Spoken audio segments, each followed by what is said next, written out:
Muito feliz de estar aqui, Imperatriz. O pastor me anunciou como alguém de longe, mas na verdade eu sou filho de Imperatriz, nascido e criado aqui, com muita alegria nessa terra maravilhosa. E há mais de 10 anos,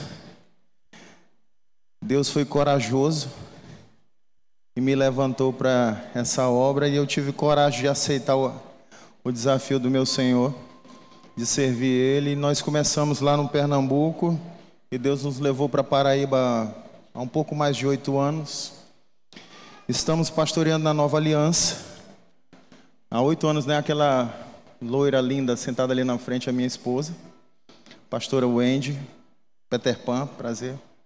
Wendy, Peter. E nós estamos há 8 anos lá, para a glória de Deus, estamos cuidando de um rebanho lindo. São 4 igrejas em João Pessoa, para a glória do Senhor Jesus. E nós viemos para a Imperatriz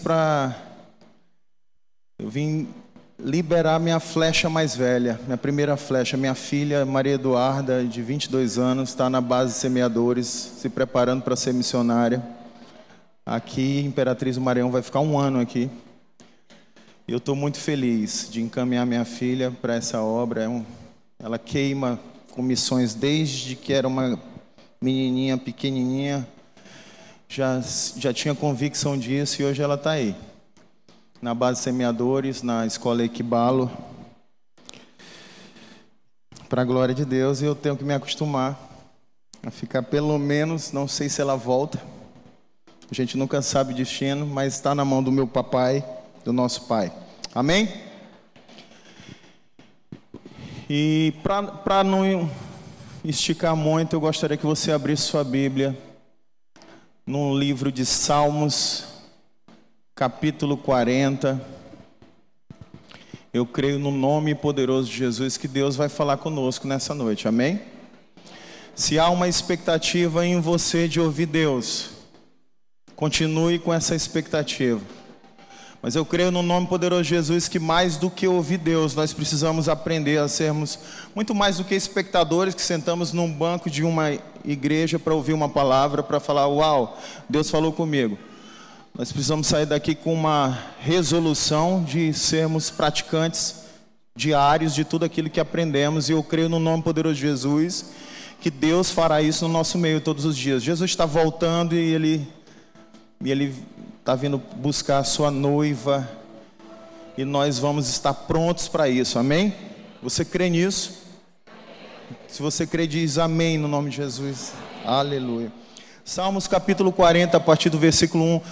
Um texto bem conhecido, que diz assim: esperei confiantemente pelo Senhor, e Ele se inclinou para mim e me ouviu quando clamei por socorro. Tirou-me de um poço de perdição, de um tremendal de lama, colocou-me os pés sobre uma rocha, e me firmou os passos, e me pôs nos lábios um novo cântico, um hino de louvor ao nosso Deus. Muitos verão essas coisas, temerão e confiarão no Senhor. Feche seus olhos, eu quero orar por nós. Doce Espírito Santo de Deus, nós te louvamos e bendizemos o teu santo nome. Papai querido, no nome de Jesus, visita-nos nessa noite. Visita a nossa mente, visita o nosso entendimento, trazendo revelação. Pai, todo o cansaço físico e mental para fora desse lugar no nome de Jesus. Abra nossa mente para um despertar da tua palavra, para que sejamos no nome de Jesus o povo da palavra, o povo que ouve e pratica. Espírito Santo de Deus, eu dou ordem a todo espírito roubador de palavra que saia desse lugar em nome de Jesus, que a mente esteja pronta, ativa para receber a verdade de Deus, e essa verdade se transformar em prática, se transformar em ação, em um comportamento, no nome poderoso de Jesus. Eu declaro a vida e a bênção de Deus sobre todos nós, em nome de Jesus. Aleluia. Amém? O tema dessa palavra é: quem não serve, não serve. Amém? Diga assim: quem não serve, não serve. Eu sei que parece um pouco assustador, mas é verdade esse tema. E eu não estou aqui para falar de serviço, de voluntariado de igreja. Eu não estou aqui para falar do serviço físico, de preparar, de ser um ministro de louvor, de ser um backstage, ou de ser um pastor que prega. Porque tudo isso é muito simples, a parte mais fácil de ser igreja é essa. Eu estou aqui para falar de servir para o verdadeiro propósito que fomos chamados, que é cuidar de pessoas. E também não estou falando aqui a respeito de ser um líder de célula. Eu estou aqui para falar de ser um filho de Deus, que ama o seu próximo e se preocupa com a vida do seu próximo, ao ponto de querer almejar com que o seu próximo viva o que você está vivendo em Deus. Se é, e eu quero crer que você está na plenitude do Espírito, vivendo na verdade de Deus. Porque, meu irmão, deixa eu falar uma coisa para você. Esse servir que eu estou falando é algo que faz parte do caráter de Deus. E nós precisamos ser o povo que expressa o caráter do nosso Deus. E servir faz parte do caráter de Deus. Não é uma característica simplesmente. Deus não veio servir, Deus é um Deus que serve. Ele serve em amor, Ele serve, Ele desde o início se preocupou com isso.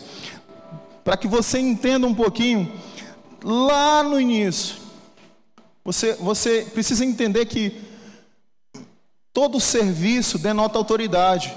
E nós vivemos numa era onde as pessoas querem posição para poder servir. Mas você não precisa de posição para servir, você precisa de disposição para servir. Nós só precisamos nos colocar à disposição. Você não precisa de um título, você não precisa de alguém chegando para você e falando para você: olha, hoje você está responsável para trazer uma pessoa para o culto. Hoje você está desafiado a convidar alguém para vir para o culto. Não, isso não é uma questão de posição, isso não é uma questão de ser conduzido a servir. Isso precisa fazer parte do nosso caráter, porque faz parte do caráter de Deus. Servir ao próximo, servir uns aos outros, garantir. E Salmos 40 é o modelo perfeito de Deus a respeito de um Deus que serve, que tira a pessoa de um estado e coloca a pessoa em outro estado. Mas lá desde o início Deus criou os céus e a terra. E a Bíblia diz que a terra era sem forma e vazia. Gênesis 1, sim ou não? Amém ou não amém? Só que Deus olha para a terra sem forma e vazia. Ele falou assim: não, eu preciso servir meu próximo, então eu vou harmonizar essa terra. Ele harmonizou a terra, ele separou luz de dia, ele separou luz de trevas, dia, noite. Ele separou o seco da água, e ele foi harmonizando até preparar você, até criar você e te colocar num ambiente perfeito, porque Ele estava preocupado em te servir da melhor forma. Quantos podem dizer amém por isso? Então Ele está te ensinando um modelo de como servir. Ele está desde o início dizendo assim, ó, que Ele não poupou esforço. Se Ele tivesse que ter gasto dinheiro, Ele teria gastado dinheiro, Ele não teria poupado dinheiro para fazer um Éden para você. Ele não economizou em absolutamente nada. Ele se preocupou apenas em servir, em dar o melhor para o seu filho, para a sua criação. Só que essa criação, ela peca, ela cai, e mesmo assim esse Deus continua servindo.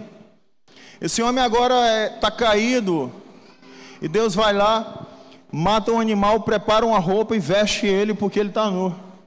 E essa construção de serviço continua.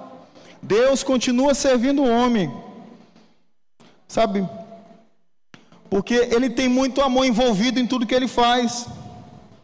Porque Ele não serve de qualquer forma. E aí você olha, Deus enviando o seu Filho, Jesus, para servir uma humanidade que se distanciou dele, porque talvez você pode só usar alguma justificativa.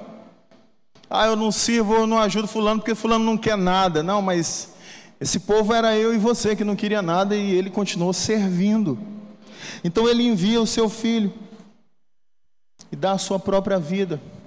Aí você pensa assim, agora ele chegou no ápice do serviço, ele já deu a vida. Sim ou não? Jesus morreu por nós, ele sobe aos céus e agora é pronto, ele já fez a parte dele do serviço, correto? Não, ele continua servindo. Deus continua servindo, ele não parou de servir. Porque serviço não é um processo, serviço é uma característica, faz parte de Deus, não é algo para se fazer, é algo para se viver. Lá em Lucas capítulo 12, no versículo 37, mostra uma palavra falando a respeito de um futuro, a respeito de nós e o nosso Senhor. Diz assim: bem-aventurado aqueles servos a quem o Senhor, quando vier, aqui falando da volta dele, os encontre vigilantes. Em verdade vos afirmo que ele há de cingir-se, dar-lhes lugar à mesa, e aproximando, vai fazer o quê? Os servirá. Por que eu estou falando? Eu estou introduzindo todo esse serviço de Deus para você entender que eu e você não podemos ser um tipo de cristão que vem para o culto para ser servido. Eu e você precisamos ser o tipo de crente que vem para o culto para servir a Deus e servir pessoas. Você está me entendendo, igreja? Eu posso ouvir um amém? Olha para a pessoa que está ao teu lado. Dá uma examinada boa nela, dá uma olhada boa, assim. Uma olhada bem legal. Você acha que essa pessoa, ela precisa ou não do seu serviço? Sim ou não? Ela precisa ou não do seu amor? Ela precisa ou não do seu encargo? Ela precisa. Você precisa, né, amor? Do meu serviço? E eu estou aqui para te servir. E eu estou aqui para te servir, meu irmão. E eu aprendi isso da melhor forma possível. Você sabe como? Um dia alguém me amou, Jesus Cristo, e colocou pessoas que me amavam. Alguém precisou me consolidar. Deixa eu falar uma coisa para você. Será se é necessário alguém... Você sabe que hoje a gente faz isso porque, infelizmente, não há ainda uma revelação para isso. Mas provavelmente deve ter uma equipe que foi escalada para ficar ligada ali fora nas pessoas que vão aceitar Jesus, para tomar nota, anotar o número. Tem ou não tem? São vocês? Mas deveria ser a igreja. Não deveria existir esse departamento. Não deveria, você não deveria estar aí para isso. Deveria ser você e todos aqui. Qualquer pessoa que chegou preparado, opa, aquele irmão chegou na igreja, eu vou consolidar aquele irmão. Eu vou pegar o telefone dele, eu vou inserir esse meu irmão na cela. Essa preocupação em servir a um irmão, a um próximo. Precisa haver um despertamento na igreja. Você não pode aceitar entrar aqui, sair e simplesmente não se envolver no serviço mais importante do nosso Senhor, que é amar pessoas e cuidar de pessoas. E olha, nós somos a igreja que carregamos essa identidade. Isso não é um slogan, isso não é corporativo, isso é realidade. Nós amamos Deus e amamos Deus e amamos. Isso precisa acontecer todo dia. Amar pessoas. Nós amamos pessoas porque fomos amados e amamos nosso Deus. E precisamos nos envolver em amor, nos envolver em servir ao próximo. Vai acontecer, já está acontecendo. Deus está derramando um tempo novo, uma unção nova, fresca sobre essa igreja. Um coração voluntário para servir, um coração voluntário para buscar na sua liderança. Olha o que eu posso fazer para tornar a sua vida mais leve, meu líder. Eu quero consolidar alguém, eu quero discipular alguém, eu quero me envolver na vida de alguém. Enquanto nós vivemos uma era onde as pessoas falam assim, você leva para a célula, mas cuidado para você não se envolver demais na vida da pessoa. Tem gente que fala isso. Está errado, é pecado. Só lá em João Pessoa, né, irmão? Aqui não tem não. Preste bastante atenção. Você está aqui para se envolver na vida das pessoas. Eu estou aqui para me envolver na sua vida. Você está aqui para se envolver na minha vida. Porque nós estamos aqui para chegar ao mesmo destino. Porque eu não sou um corpo, eu não sou uma igreja. Nós somos um corpo, nós somos uma igreja. E se você estiver doente, eu estou doente. Se você estiver sarado, eu estou sarado. Por isso precisa haver esse amalgamar da vida, esse amalgamar do serviço um ao outro, precisa estar ligado, conectado. Sua necessidade é minha necessidade, a sua dor é minha dor.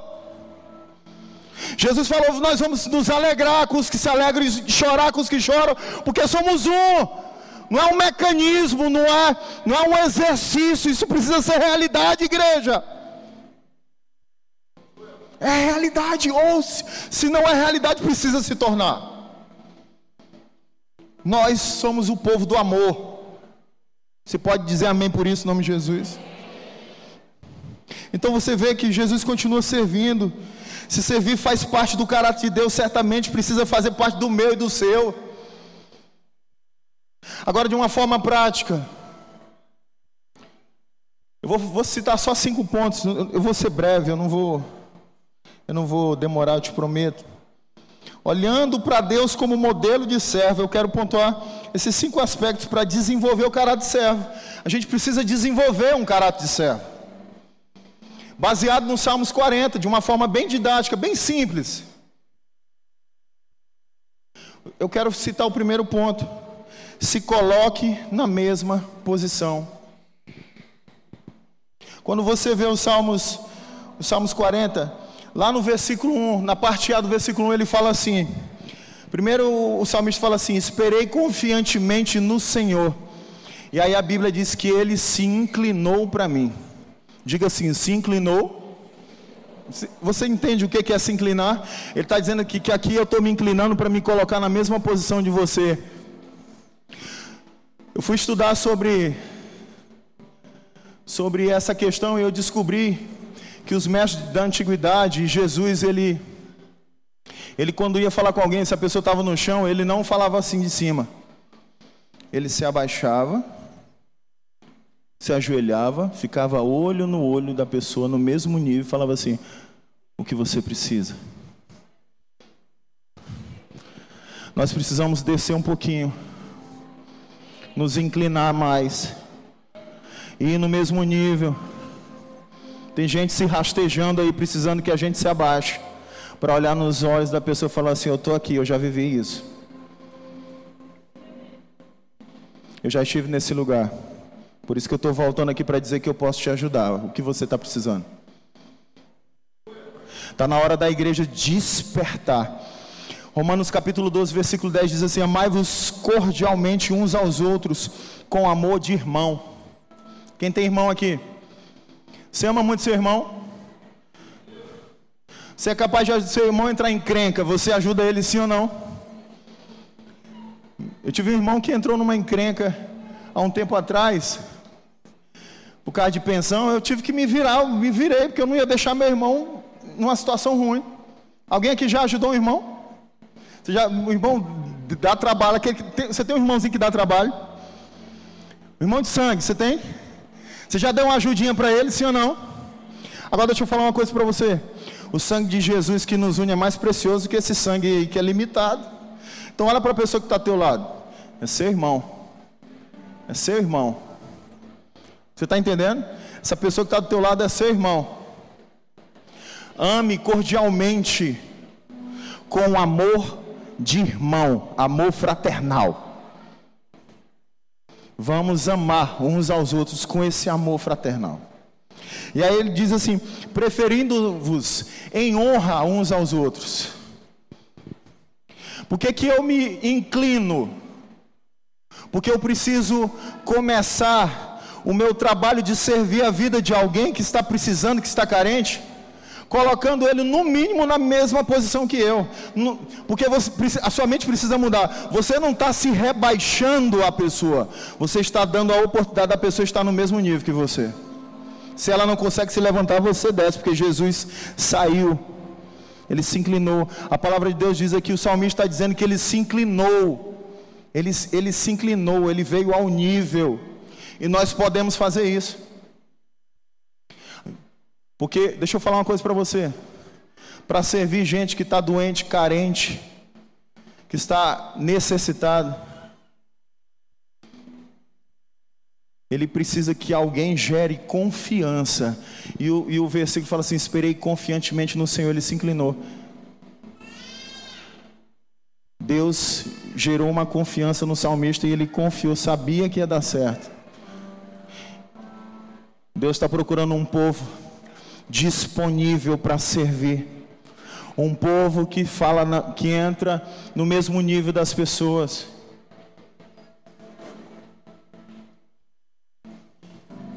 Você quer saber a característica pastoral? Característica pastoral não é aquele pastor que entra num culto, né, e fica ali num canto e se prepara para pregar. Não, isso é característica de pregador. Característica pastoral é aquele que, onde ele chega, o povo vem correndo, aí abraça. Eu não sei você, mas na minha igreja, as crianças, tudinho, quando eu chego, elas dizem: pastor, porque, meu amigo, a ovelha mais preciosa são as menorzinhas, não são? Você vê na história, tem algum fazendeiro aqui? Os garrotinhos é mais valioso do que o bichão? Eu não sei se tem isso, mas é bom demais. E eu aprendi, rapaz, eu peguei isso com o pastor Nonato. Eu não consigo ver uma pessoa se eu não der um beijo na cabeça da pessoa, um beijo no rosto. Que é bom, eu amo gente, eu amo gente. O bicho bom de cuidar e de amar é gente. E tem gente que fala assim, mas tem gente, não se engane não. Eu já peguei ele e falei assim: pastor, Deus me livre de ser pastor. E quando a pessoa fala Deus me livre de ser pastor, eu olho para ela e falo assim: oh meu Deus, Deus me livre de não ser pastor. Deus me livre de não ser pastor. Não é a posição pastoral, é a responsabilidade que é maravilhosa. É muito bom. Eu não sei se você já viveu essa experiência de receber uma pessoa com a vida toda destruída, e você investir tempo, servir, ajudar, gastar dinheiro, fazer o que for necessário, até você ver essa pessoa caminhando, e de repente essa pessoa está firmada, essa pessoa está renovada. Daqui a pouco os familiares todos, tem gente que a gente ganha a família vem toda para Jesus, porque ela olha e fala assim: não gente, pelo amor de Deus, o que é isso? Eu quero isso para mim. Ah, mas é bom. Eu e a Wendy, a gente, né, a pastora Wendy, minha esposinha linda, maravilhosa, a gente já chorou demais de alegria. Ah, mas a gente já chorou de tristeza ver uma pessoa que voltou, que caiu novamente. Aí a gente vai lá, estende a mão: vem meu filho, eu preciso de ajuda. Eu vou falar, o pastor Nonato não está aqui, eu vou aproveitar. Eles falam assim: pastor, eu fiz merda. Eu falei: vem meu filho, papai vai limpar. Limpa, tira tudo, vamos caminhar. Vem que aqui é um lugar de amor, aqui é um lugar de segurança.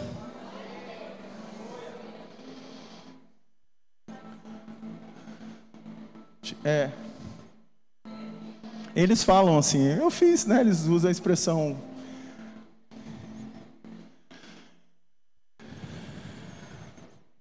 E não tem coisa melhor no mundo do que você saber que por mais que você caiu, você tem um lugar para voltar.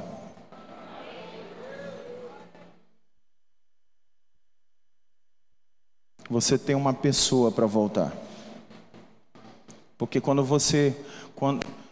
a pessoa lembrar de Jesus, ela precisa lembrar de você. Mas eu tenho a Maria, eu tenho o João, eu tenho o Ribamar. Eu sei que eu posso contar com ele, com ela. Né, Ribinha? Tinha amigo de infância.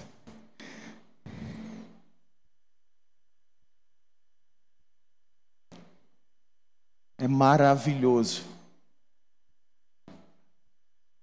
você viver essa experiência. Eu estou compartilhando essa experiência para gerar uma inspiração em você, para você sair daqui resoluto, com uma vontade enorme de chegar e falar assim: eu quero cuidar de gente. Eu não preciso de posição.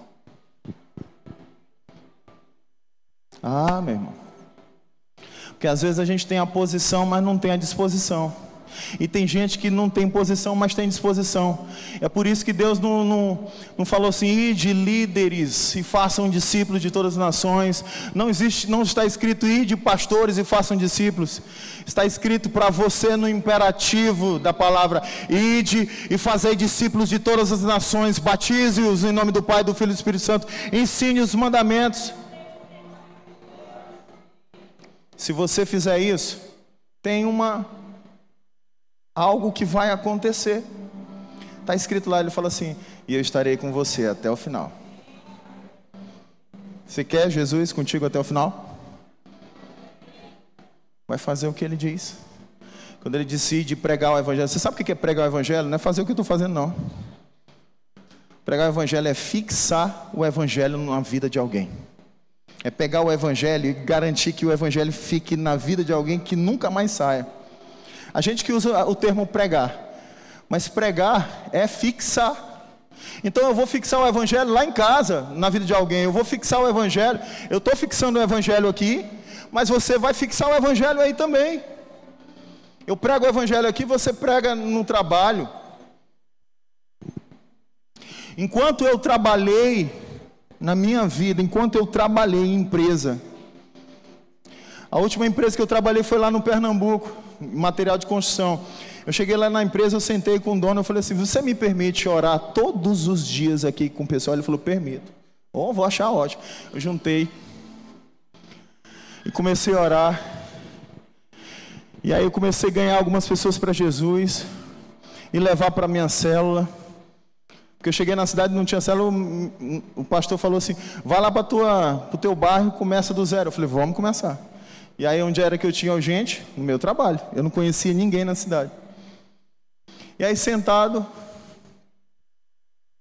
a tesoureira falou assim: eu sou da igreja tal. Aí o rapaz olhou assim e falou assim: tu é crente? Ela: sou há 20 anos. 20 anos? Mulher, eu não sabia que tu era crente. Porque isso é normal. Porque você acha que a vida lá fora é para ser vivida, é para você viver lá fora. Não, você precisa levar o reino de Deus para lá. E quando eu entendi isso, não existia essa. Uma oportunidade, um intervalo. A gente tinha intervalo, saía para lanchar na frente. E era lá na frente que a menina que vendia o lanche, eu começava a ministrar o amor de Deus para ela e chamava ela para ir para a célula.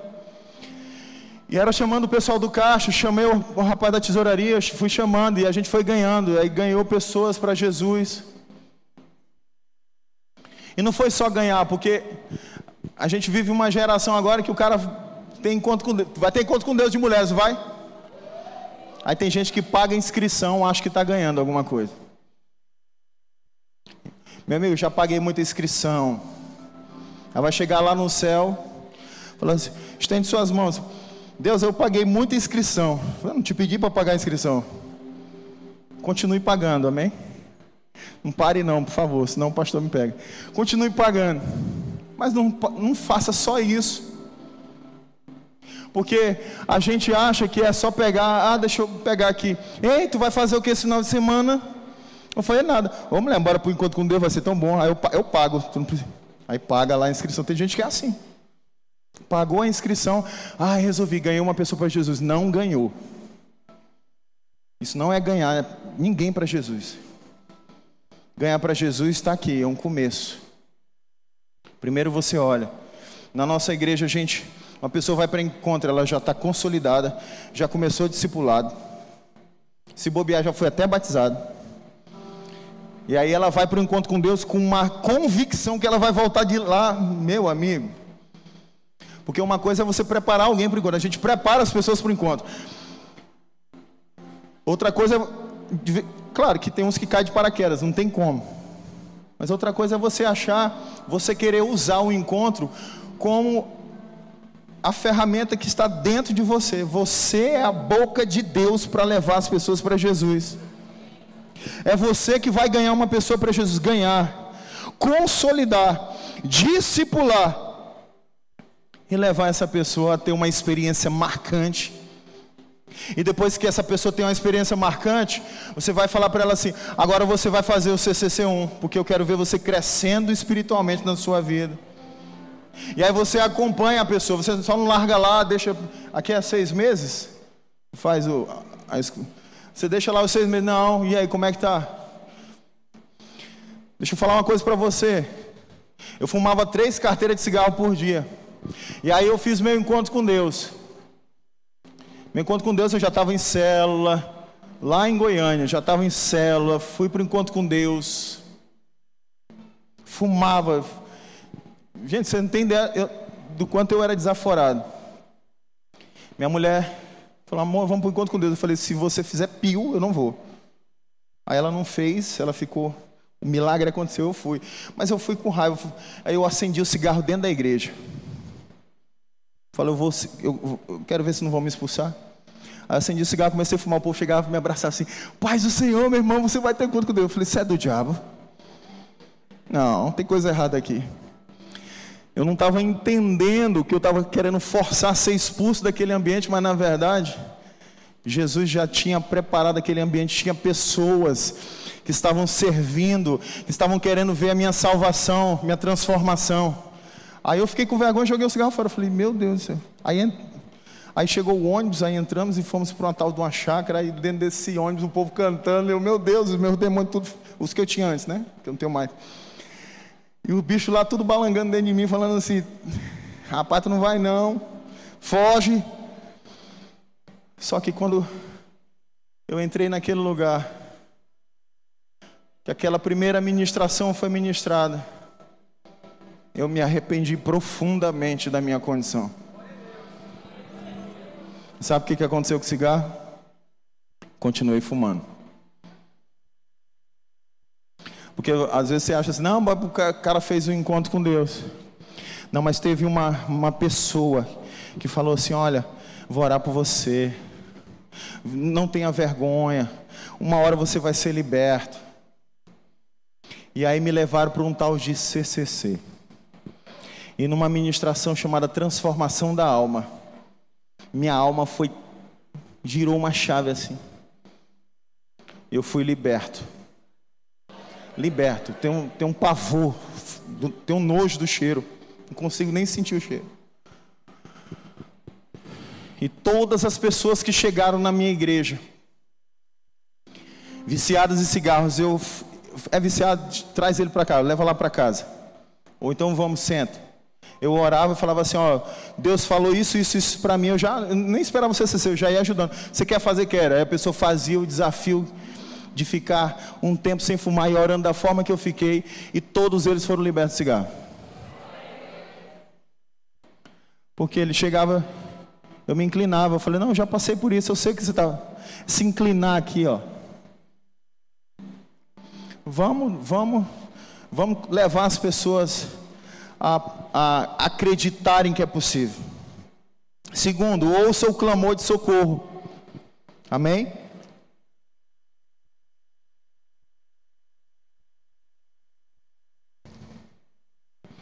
Quando você olha para os Salmos 40,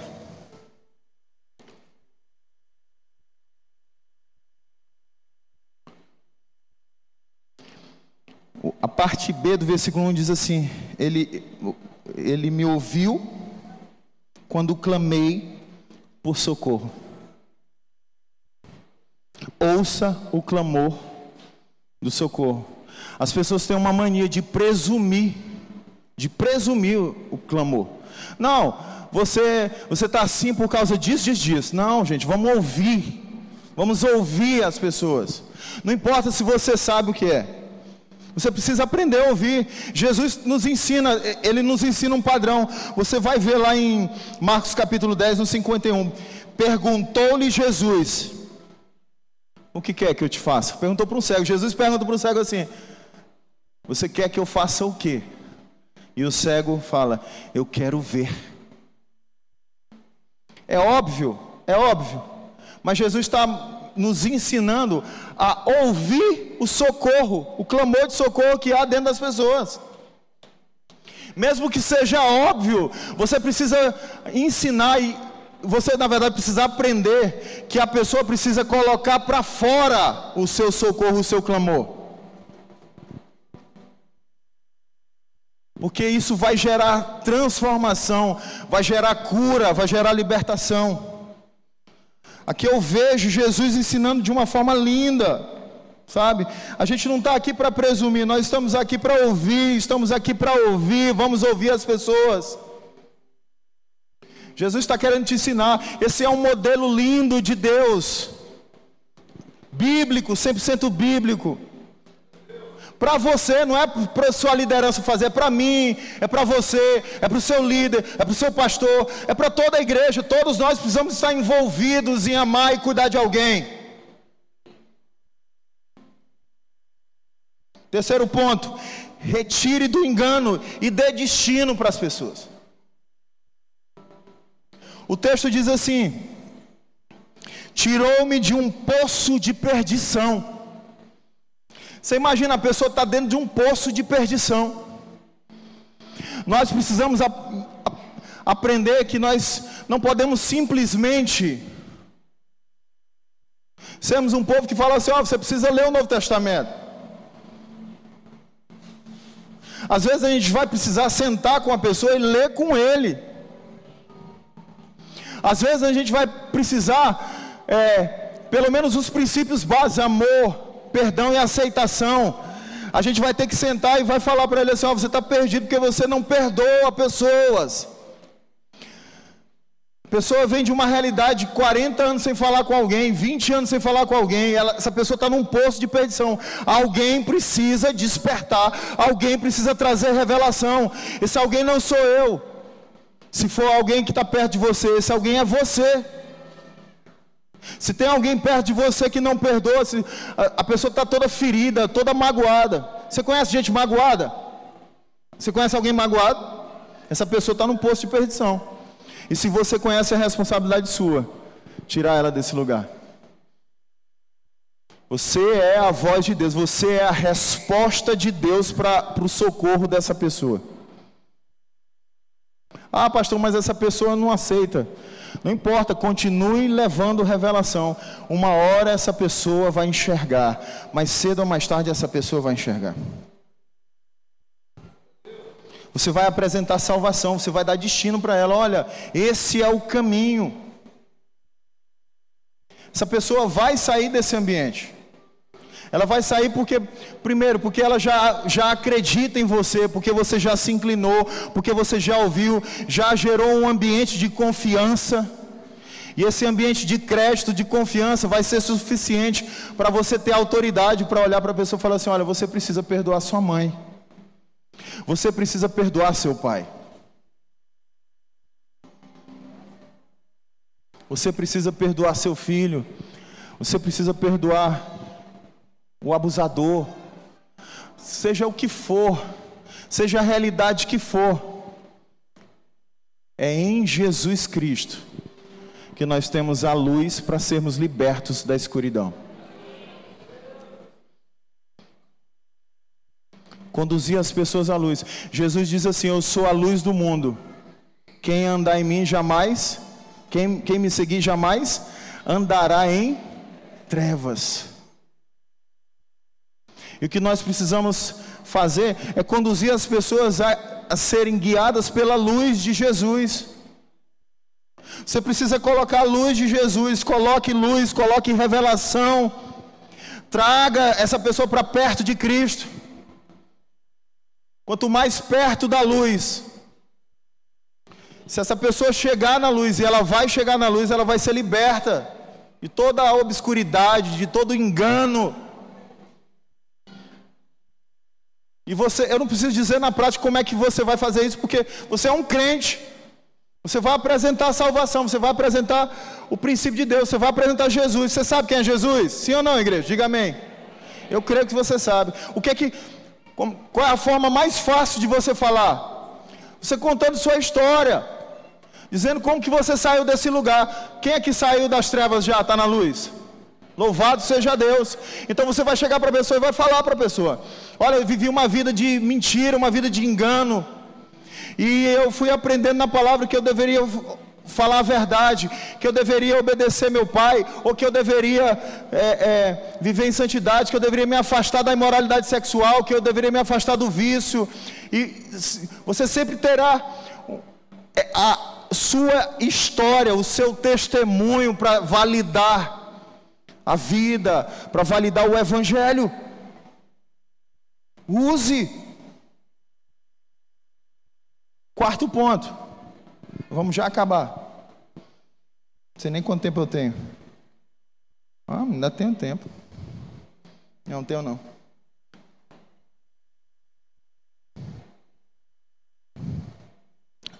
Trate com o pecado. O texto diz assim: ele me tirou de um poço de perdição e de um tremendal de lama. Você imagina, é tanta lama, é tanto pecado, que é um tremendal, é tremendo, o negócio é sujo. Então nós precisamos ensinar, nós precisamos levar as pessoas a saírem. Esse pecado precisa ser tratado. Agora eu estou num estágio aqui na minha intimidade com essa pessoa, e eu nem estou falando, gente, por favor, não é o seu líder que precisa fazer isso, o seu líder vai fazer isso, e você também, amém? Porque tem gente que joga tudo na conta da liderança, né? Tem gente que leva para o encontro e fala: ei, líder, trouxe uma pessoa, te vira. Agora você chegou num ambiente de confiança, onde você pode confrontar alguém a deixar um pecado. Porque agora essa pessoa quer Jesus, mas talvez ela está presa numa pornografia, talvez ela está presa numa imoralidade sexual, talvez ela está presa num relacionamento extraconjugal. O que, amor? Desobediência, rebeldia. Ajuda, mulher que ajuda. Um dia você vai ter uma assim também. Você já tem, em nome de Jesus. Eu fui para o encontro com Deus, eu tinha um caso com uma secretária minha 6 meses. E aí, eu estava vindo para ter um encontro. Quando eu disse para você que eu não era gente, é porque não dá para contar tudo aqui, porque tem menores. Mas o negócio era feio. E aí minha secretária era minha amante. E aí eu fui para o encontro com Deus. E aí, uma hora eu fui confessar pecado. E eu olhei para o pastor e falei: pastor, o senhor pode me ouvir? Ele falou: posso. Eu falei: pastor, eu me envolvo há 6 meses com uma pessoa e eu quero contar para minha mulher. Ele falou: calma, né? Assim. Não, porque eu quero me ver livre disso. Ele falou assim: primeiro você vai encerrar isso, depois nós vamos preparar um ambiente para isso. Tudo bem. Na segunda-feira, eu trabalhava numa empresa multinacional. Eu era gerente nessa empresa. Eu trabalhei na empresa dos meus sonhos. Eu achei que eu ia fazer carreira, eu estava prestes a ser promovido. E só que se eu me envolvesse com funcionária, principalmente do meu departamento, eu era demitido na hora. E o Espírito Santo de Deus falou para mim: você vai confessar tudo. E quando eu cheguei na empresa, eu chamei ela e falei assim: senta aqui, Primeira coisa, eu quero dizer para você que eu estou me desligando de você. Estou desligando você da empresa. E aí eu me desliguei dela. Ela ficou super tranquila, só que não. E encerrei o assunto. E acabou. E mandei uma carta confessando o meu pecado para o meu diretor. E ele manda uma mensagem dizendo aqui: eu não acredito, eu estou com a tua promoção em cima da minha mesa. Só que quando ele falou aquilo, eu falei assim, não importa. O que importa é que eu não quero mais viver essa vida. E eu falei para ele, ele falou, cara, eu nunca vi tanta honestidade. Se eu pudesse, eu te segurava. E aí eu fui demitido. Glória a Deus, né, amor? E aí eu recebi um convite para ser funcionário da igreja que eu congregava. Eu fui trabalhar como administrador do site e da revista daquela igreja. E aí, de repente, quando eu achava que eu estava no emprego dos sonhos, eu estava num outro emprego que era um sonho.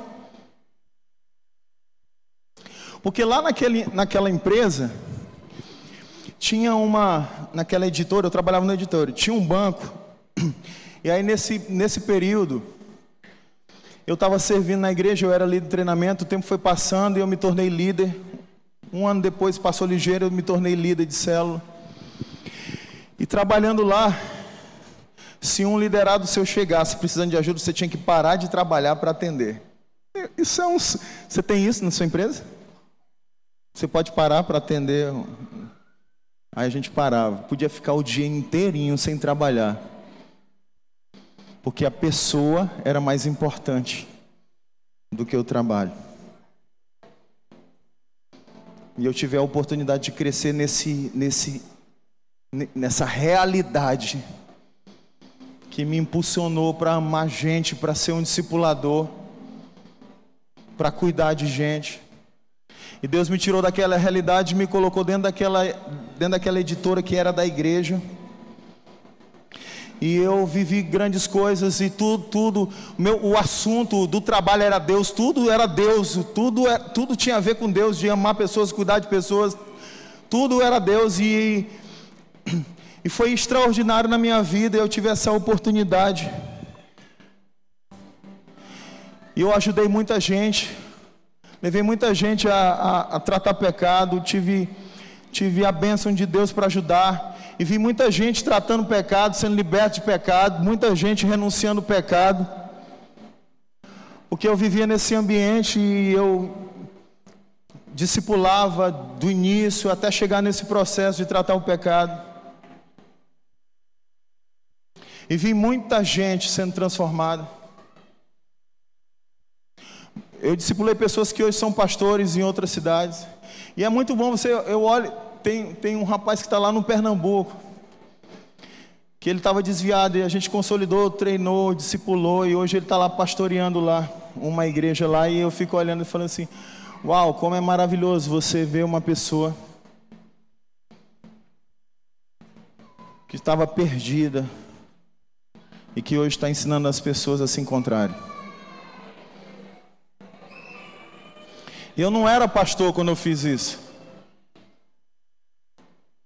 Porque você não precisa se preocupar com a posição. Você precisa buscar e pedir para Deus disposição para amar pessoas. Tenha disposição para amar pessoas. Tenha disposição para cuidar de alguém. Tenha disposição para mostrar Jesus, para apresentar Jesus. Uma vez eu estava passando. Eu nunca gostei de palavra clichê. E Jesus falou para mim, fala para ele que eu amo ele. Eu falei, Jesus, eu vou falar um Jesus te ama. Um Jesus te ama? É isso que eu quero, tudo bem. Aí eu voltei. Aí eu falei, Bruno, eu tenho uma mensagem de Jesus para ti. Aí ele, o que é? Ele mandou dizer assim, eu te amo. Jesus te ama. E aí ele começou a chorar. E ele me disse assim, que há 10 minutos atrás falou assim, Deus, se eu ouvir de alguém um Jesus te ama, eu volto para ti.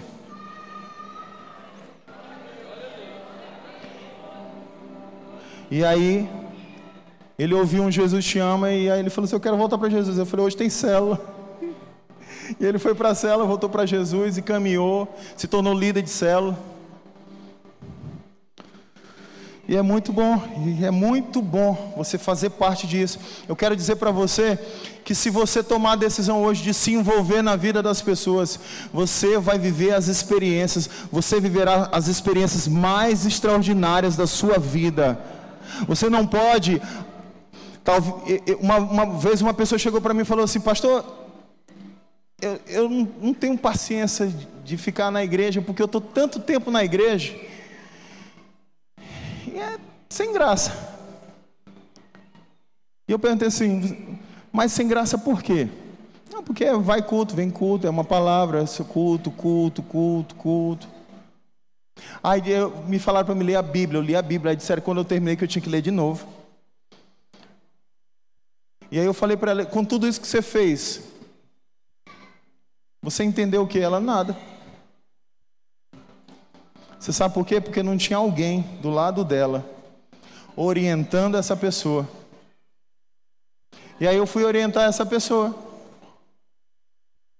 Tinha uma lá na igreja, quando a gente chegou, que ela falou assim, pastor, a gente vai para o céu, só para ficar lá, é? Eu acho meio sem graça. Essa pessoa tem alguma percepção? Você tem dela a quantidade de gente que não tem ideia do que está fazendo aqui?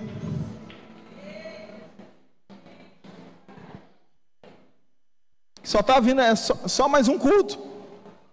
Não pode ser só mais um culto, precisa ser o culto da sua vida.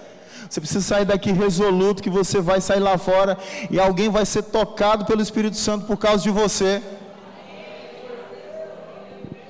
Amém? Quinto ponto e último. Você vai ensinar as pessoas a terem fé e andar por fé. Vamos ensinar. De uma forma muito simples. Porque o texto do Salmos 40 diz assim: colocou os meus pés sobre uma rocha e firmou os meus passos. Se isso não é uma consolidação, se isso não é um discipulado, de Deus discipulando alguém, eu não sei mais o que eu posso dizer para você. Ensine as pessoas. 2 Coríntios 5,7 diz assim: visto que andamos por fé e não pelo que vemos. Leve as pessoas a pararem de serem naturais. As pessoas estão muito caminhando pela realidade. Mas eu não consigo ver, eu não consigo enxergar. Eu não acredito mais no meu casamento. É o nosso papel ministrar fé, ministrar que vai dar certo. De ter a visão e falar assim, existe uma visão que você não está enxergando, e levar a pessoa a crer naquilo. Sabe por quê, igreja?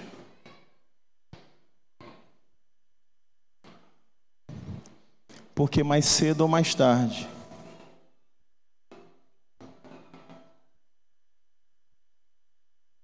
o versículo 3, a parte B dele vai acontecer.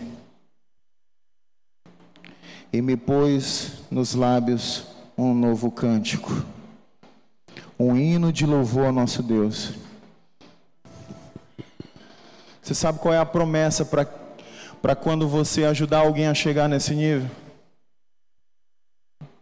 Talvez você está esperando que pessoas sejam salvas e as pessoas não são salvas porque você está parado, ocioso, gordinho, cheio de palavra. Meu amigo, por que não falta palavra nessa igreja? Falta palavra nessa igreja? Não. Mas às vezes você está bem ociosinho, bem gordinho, cheio de palavrinha. Não está fazendo nada.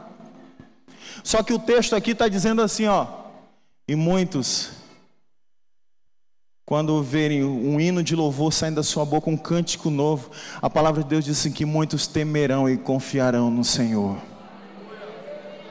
As pessoas vão falar assim, eu quero esse Jesus que você tem. Eu quero esse Jesus. Não tem forma melhor do texto encerrar. Ele diz assim, muitos temerão e confiarão. Você sabe por que confiarão? Porque eles vão olhar para você e vão falar assim, se Jesus foi capaz de transformar a vida do João, da Maria, é óbvio que Ele vai fazer isso comigo. E nós somos responsáveis por garantir que essa transformação aconteça, para que as pessoas lá fora acreditem que Deus é um Deus que salva, que Deus Ele é vivo. Que nós não somos um povo meramente religioso, que somos crentes. Nós não somos crentes, nós não somos evangélicos, nós somos filhos de Deus, com direito à herança de Deus. E essa realidade, ela precisa ser fixada dentro de nós, e ela vai acontecer quando nós vivermos essa realidade de sermos esse povo consolidado e levarmos pessoas a serem consolidadas, serem discipuladas, com os pés firmados em Jesus Cristo, na rocha, com a convicção do caminho de Jesus, de um povo que não se desvia nem para a direita nem para a esquerda, mas um povo que tem um olhar fixo para Jesus, que não se perde, e que ensina pessoas a terem um olhar fixo para Jesus. Isso não é para a pessoa do seu lado, é para você. Porque Deus quer, no nome de Jesus, que você se levante, porque o nosso Senhor está voltando. Você crê nisso? Fique de pé no nome de Jesus.